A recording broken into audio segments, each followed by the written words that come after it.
الشيطان الرجيم بسم الله الرحمن الرحيم رب اشرح لي صدري ويسر لي أمري واحلل عقدة من لساني يفقهوا قولي رضيت بالله ربا وبالإسلام دينا وبمحمد صلى الله عليه وسلم نبيا ورسولا مولاي صل وسلم دائما أبدا على حبيبك خير الخلق كلهم منزه عن شريك في محاسنه فجوهر الحسن فيه غير منقسم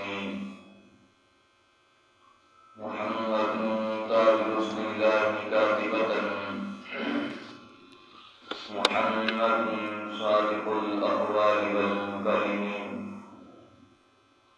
محمد ذكره وكل أنفسنا محمد شكره فرد على الأمم رب صل وسلم دائما أبدا على حبيبك خير الخلق كلهم يا رب بالمصطفى بلغ مقاصدنا واغفر لنا ما مضى يا واسع الكرم إن الله وملائكته يصلون على النبي يا أيها الذين آمنوا صلوا عليه وسلموا تسليما الصلاة والسلام عليك يا سيدي يا رسول الله وعلى آلك وأصحابك يا حبيب الله الصلاة والسلام عليك يا خاتم النبيين وعلى آلك وأصحابك يا خاتم المعصومين دوش نبوی نے کیا تھا کس کو کعبے میں بلند دوش نبوی نے کیا تھا کس کو کعبے میں بلند قدسیوں سے جا کے پوچھو رفعت مولا علی شاہ مرداں شیر یزداں ہیبت اہل حرم شاہ مرداں شیر یزداں ہیبت اہل حرم پوچھ لو خیبر سے اب بھی قوت مولا علی وہ خلیفہ چہارم مرکز اہل صفا وہ خلیفہ چہارم مرکز اہل صفا بستی بستی میں آیا ہے برکت مولا علی جھومتا رہتا ہے سن سن نام صدیق و عمر جھومتا رہتا ہے سن سن نام صدیق و عمر جس کے سینے میں ہے روشن الفت مولا علی جھومتا رہتا ہے سن سن نام صدیق و عمر جس کے سینے میں ہے روشن الفت مولا علی رافضی سن خارجی سن یہ ہے آصف کی صدا رافضی سن خارجی سن یہ ہے آصف کی صدا یوں بیاں کرتے ہیں سنی عظمت مولا علی رضی اللہ تعالی اللہ جل جلالہ وعم نوالہ وعظم شانہ وجل ذکرہ وعز اسمہ کی حمد و ثنا اور حضور سر کائنات مفخر موجودات منبع کمالات قائد المرسلین حضور احمد مجتبی حضرت محمد مصطفیٰ صلی اللہ علیہ وسلم کی حضور ناز میں اپنی ارادتوں محبتوں اور عقیدتوں کا خراج پیش کرنے کے بعد دعا ہے کہ خالق لم یزل ہم سب کے علم میں عمل میں برکتیں عطا فرمائے رب ذوالجلال ہم سب کو دین کا فہم عطا فرمائے اور رب ذوالجلال محبوب عالم صلی اللہ علیہ وسلم کے صدقہ سے مولا علی رضی اللہ تعالیٰ عنہ کے صدقہ سے ہم سب کو دین کا فہم عطا فرمائے، اور رب ذوالجلال ہم سب کے مرحومین کے درجات کو بلند فرمائے، اور ہم سب کے تمام صغیرہ اور کبیرہ گناہوں کو معاف فرمائے۔ جس طرح کہ سابقہ جمعہ آپ نے حضرت مولا علی رضی اللہ تعالیٰ عنہ کے حوالے سے ان کی شانوں کو اور ان کے جو فیصلے ہیں ان کو سنا، آج بھی حضرت مولا علی رضی اللہ تعالیٰ عنہ کے حوالے سے میں کچھ بیان کروں گا۔ رب ذوالجلال ہم سب کو حضرت مولا علی رضی اللہ تعالیٰ عنہ کے جو فرامین ہیں ان پر عمل کر ہمیں کی روحی عطا فرمائے۔ حضرات محترم، ہمارا مذہب، ہمارا مسلک بحمدللہ صراط مستقیم ہے، نہ ہم افراط والے ہیں نہ تفریط والے ہیں، نہ تو ہم دائیں جاتے ہیں اور نہ بائیں جاتے ہیں، بلکہ ہم بالکل صراط مستقیم پر اور باقاعدہ دعائیں بھی یہی مانگتے ہیں، اہدنا الصراط المستقیم۔ تو رب ذوالجلال کے فضل سے جس کو بھی محبوب دو عالم صلی اللہ علیہ وسلم کی صحبت میسر آئی، ہم ان کی شانوں کو بھی بیان کرتے ہیں، ہم ان کی شانوں کو مانتے بھی ہیں۔ تو اب اسی طرح جو لوگ ایک کی شان بیان کر کے دوسری کی شان کو بگاڑتے ہیں، دوسرے کے بارے میں بکواس کرتے ہیں، سب سے پہلے تو اب اگر کوئی بندہ شان کسی کے بیان کرتا ہے، کسی کو اگر بندہ مانتا ہو تو اس کی ماننا بھی ضروری ہوتی ہے، اور پھر ہر بندے کی جو محبت ہے یا ہر بندے سے جو بغض رکھنا ہے وہ بغض رکھا جائے، وہ محبت کی جائے جو شریعت کے مطابق ہو، اور جس محبت کو جس بغض کو ان شخصیات نے بیان کیا ہو، بندہ جس شخص سے انہوں نے محبت کی ہو تو ہمارے لیے ضروری ہے ہم اس سے محبت کریں، اور جن سے انہوں نے بغض رکھا ہو ہمارے لیے ضروری ہے کہ ہم ان سے بغض رکھیں۔ تو سب سے پہلے میں وہ حضرت مولا علی رضی اللہ تعالیٰ عنہ کا فرمان آپ کے سامنے پیش کرنا چاہتا ہوں، کیونکہ وقت ایسا ہے، حالات ایسے ہیں کہ نام حضرت مولا علی کا رضی اللہ تعالیٰ عنہ کا لیا جاتا ہے، لیکن حضرت مولا علی رضی اللہ تعالیٰ عنہ کا جو تقویٰ تھا، آپ کی جو طہارت تھی، آپ کے جو فرامین ہیں، بالکل ان کے متضاد اپنے فعلوں کو انجام دیا جاتا ہے، اپنے کاموں کو انجام دیا جاتا ہے۔ اب ایک روایت موجود ہے کہ حضرت مولا علی رضی اللہ تعالیٰ عنہ کا یہ جو تقویٰ ہے اور آپ کی کیا طہارت تھی اور آپ نماز میں آپ کی کتنی لگن تھی، یہ تو آپ بذات خود جانتے ہیں کہ حضرت مولا علی رضی اللہ تعالیٰ عنہ کے حوالے سے آپ کی ذات کے خاطر فقط سورج کو دوبارہ عصر کے مقام پر لایا گیا، تو وہ وجہ کوئی اور نہیں تھی بلکہ نماز ادا کرنا تھی۔ تو مولا علی کا نام ہو اور بندہ نماز کے لیے نہ آئے، مولا علی رضی اللہ تعالیٰ عنہ کا نام بندہ لے اور نماز بندہ بالکل نہ پڑھے، نمازوں کا انکار کرے، تو وہ غلام مولا علی نہیں ہوگا، وہ حضرت مولا علی کا غلام نہیں ہے۔ غلام وہ ہے کہ جس کی خاطر سورج کو محبوب عالم صلی اللہ علیہ وسلم نے انگلی کے اشارے سے پیچھے کر دیا، جنہوں نے اس وجہ سے کہ حضور علیہ السلام کی اطاعت کے اندر موجود تھے، حضور علیہ السلام نے پھر سورج کو واپس بلایا کہ تاکہ مولا علی رضی اللہ تعالیٰ عنہ کی نماز قضا نہ ہو۔ آج ان کو ماننے والا نماز قضا تو دور کی بات اس کو بالکل پڑھتا ہی نہیں ہے، اور کتنے سال ہو چکے، کتنے مہینے ہو چکے، کتنے ہفتے ہو چکے مسجد کا نام نہیں سنا اور مسجد کے دروازے تک نہیں آیا، اور صرف اذان سنی جاتی ہے، حی علی الصلاۃ حی علی الفلاح کی صدائیں بھی آتی ہیں، لیکن وہ کیسا غلام مولا علی ہے، وہ کیسا غلام علی ہے۔ جب نام لیا جائے تو سگے علی کہ علی کے در کا کتا، لیکن کتا تو وہ ہوتا ہے جو بعد میں مانتا ہو، غلام وہ ہوتا ہے کہ جو اپنے مولا کا وفادار ہو، غلام وہ ہوتا ہے کہ جو اپنے آقا کا وفادار ہو۔ جب آقا کا فرمان یہ ہو، سب سے پہلے تو محبوب تو عالم صلی اللہ علیہ وسلم جب ارشاد فرمائے کہ میری آنکھوں کی ٹھنڈک نماز میں رکھی گئی ہے، تو اس سے تو پہلے ہمارے لیے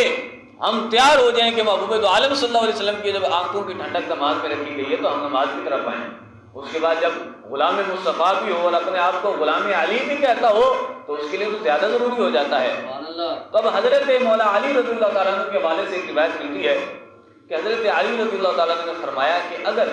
کوئی ایک قطرہ شراب کا کسی کنویں کے اندر گر جائے، کوئی ایک قطرہ شراب کا ایک قطرہ کنویں کے اندر گر جائے، تو فرمایا کہ اس کنویں سے اگر کوئی کھیتی سے راب ہو، اس کنویں کا پانی اگر کسی کھیتی کو لگے، کسی زمین کو لگے، اور وہ زمین کوئی گھاس اگائے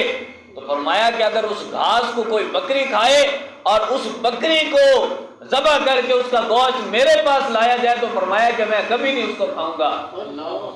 تو اتنا تقویٰ، اتنی طہارت کہ ایک قطرہ ایک کنویں کے اندر گرا اور اس قطرے کی بدولت اس کنویں کے پانی سے اگر کوئی سیراب ہوتی ہے، کھیتی زمین سیراب ہوتی ہے، تو حضرت مولا علی تو اس سے کھانے والی ایک بکری کا ایک لقمہ نہ لیں۔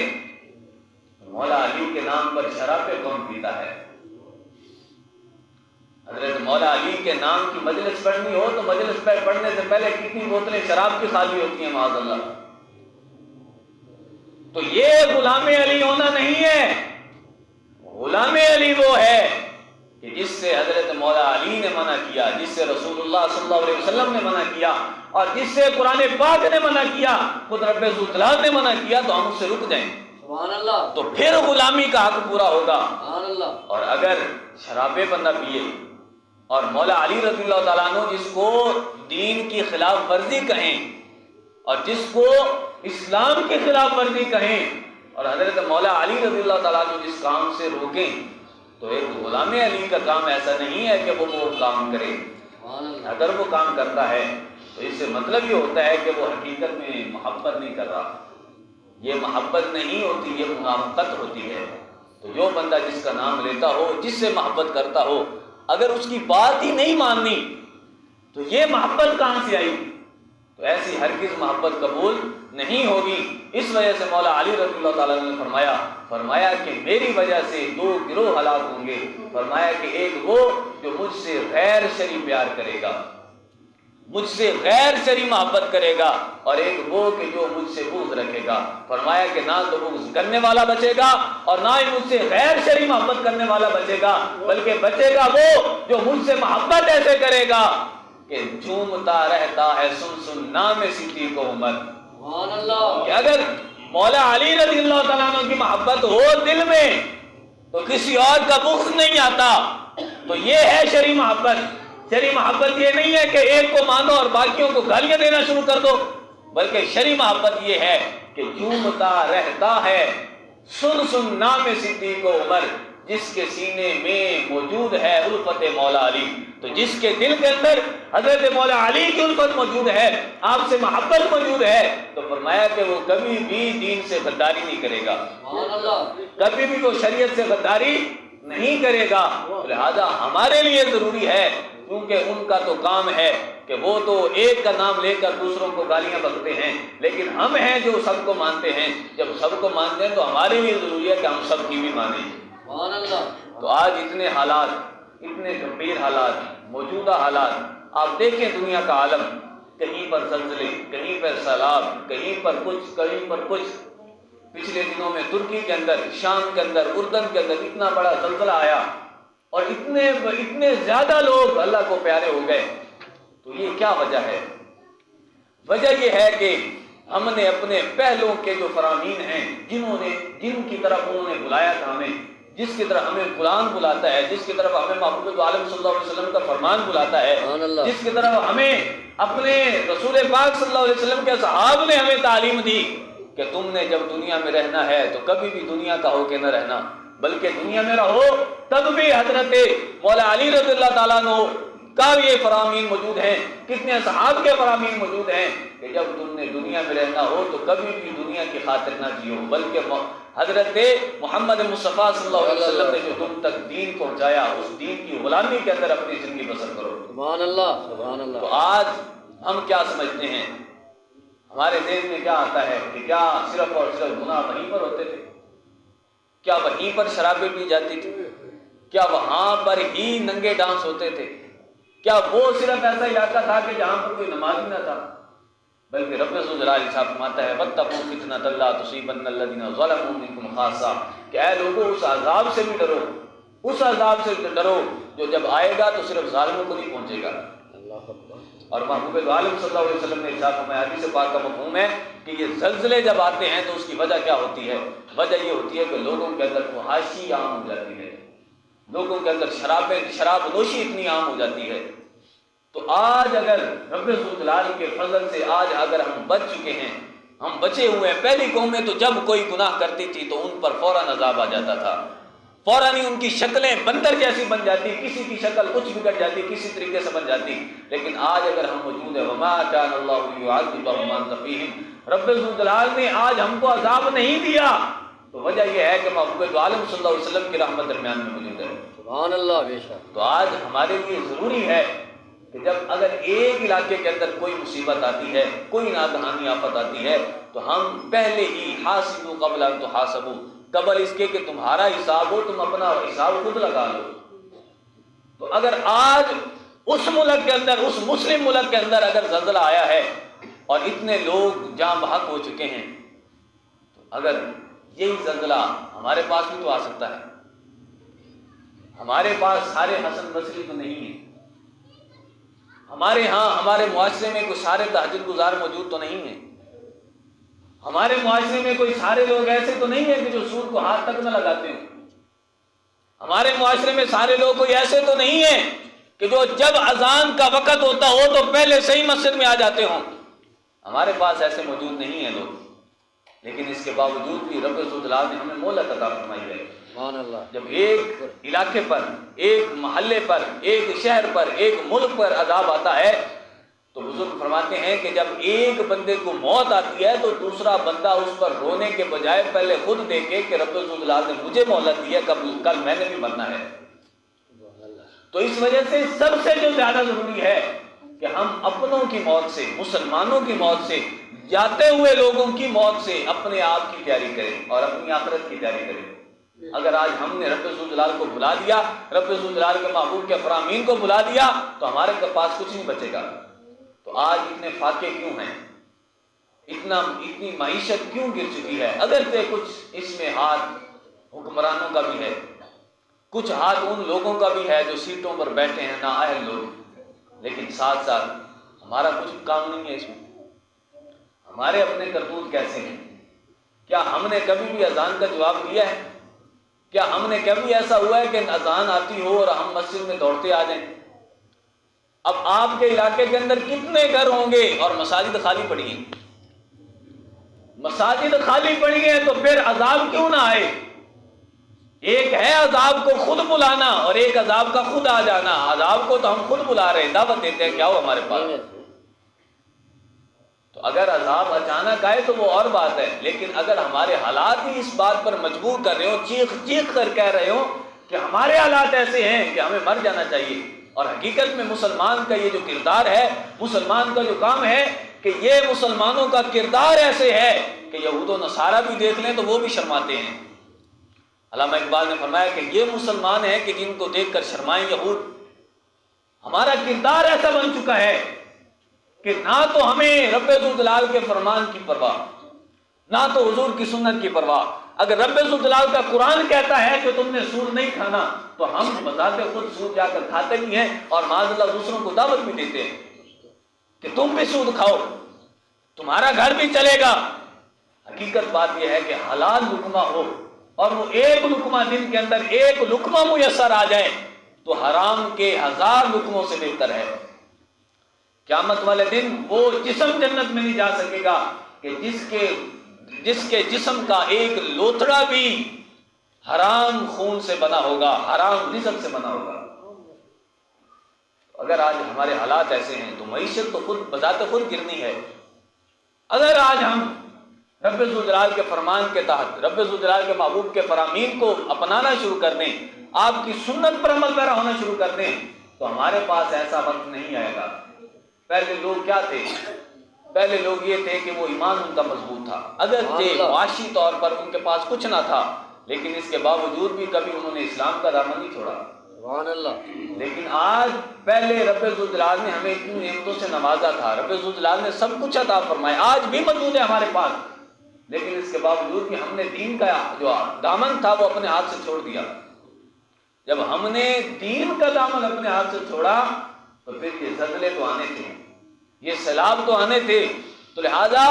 ہم سب کو سوچنا چاہیے سب کو مل کر سوچنا چاہیے، کسی ایک کی ذمہ داری نہیں ہے، بلکہ رب الجلال ارشاد فرماتا ہے وَاتَّقُوا فِتْنَةً لَا تُصِيبَنَّ الَّذِينَ ظَلَمُوا مِنكُمْ خَاصَّةً۔ ہم میں سے ہر بندے کا کام یہ ہے کہ اگر کوئی بندہ برائی کرتا ہے تو اس کو برائی سے روکے۔ کوئی بندہ اگر برائی کرتا ہے، کوئی زنا کرتا ہے تو زنا سے روکیں، کوئی حرام خوری کرتا ہے تو حرام خوری سے روکیں، اگر کوئی سنت کی پیروی نہیں کرتا اور نماز کو چھوڑتا ہے تو ہم اس کو روکیں۔ کیوں؟ وجہ یہ ہے کہ بنی اسرائیل کے اندر ایک بندہ تھا، عابد تھا، زاہد تھا، پرہیزگار تھا، متقی تھا، لیکن اس کے باوجود بھی جب رب الجلال نے عذاب کا فیصلہ کیا تو فرشتے نے عرض کی باری تعالیٰ فلاں بستی کے اندر تیرا ایک عابد اور زاہد بندہ موجود ہے اور ہر وقت تیری عبادت کرتا رہتا ہے، تو رب الجلال نے فرمایا اقلبها علیہ وعلیہم فإن وجهه لم يتمار ساعة قط، فرمایا کہ اس پر بھی عذاب ڈال دو، اس کو بھی عذاب دو۔ کیوں؟ وجہ یہ ہے کہ میری نافرمانیاں دیکھ کر کبھی اس کا چہرہ متغیر ہی نہیں ہوا، کبھی اس نے میرے نافرمان لوگوں کو حق کی دعوت نہیں دی، اگر لوگ پوری برائی کر رہے تھے تو کبھی اس نے روکا نہیں۔ تو اس وجہ سے ہمیں کہا گیا وَاتَّقُوا فِتْنَةً لَا تُصِيبَنَّ الَّذِينَ ظَلَمُوا مِنكُمْ خَاصَّةً، کہ اے محبوب کی امت تمہارے لیے ضروری ہے کہ جب لوگ گناہ میں پڑ جائیں، لوگ تمہارے گھر والے یا تمہارے ساتھ گھر والے، تمہارے محلے والے، تمہارے شہر والے اگر برائی کے اندر مشغول ہو جاتے ہیں تو تمہارا کام یہ نہیں ہے کہ تم گھروں میں بیٹھ جاؤ اور یہ کہنا شروع کر دو کہ وہ کر رہا ہے ہم تو نہیں کر رہے۔ فرمایا کہ جب عذاب پہنچے گا تو یہ نہیں پوچھے گا کہ کام پورا کس نے کیا تھا۔ جب آگ لگے گی، جب پتھر برسائے جائیں گے، جب زمین دھنس جائے گی نیچے،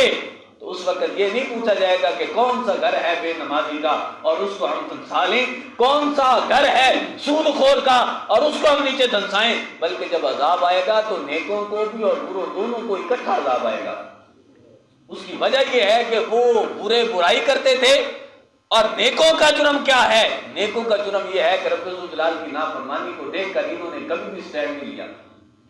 رب الجلال کی نافرمانی ہو رہی تھی اور انہوں نے کبھی نہیں دیکھا کہ ہم چلو جا کر اس کو روک دیں، ہم اس کو جا کر زنا سے باز رکھیں، ہم اس کو جا کر چھوڑ دیں، اس کو ہم کہیں کہ تو شراب نہ پی، تو زنا نہ کر۔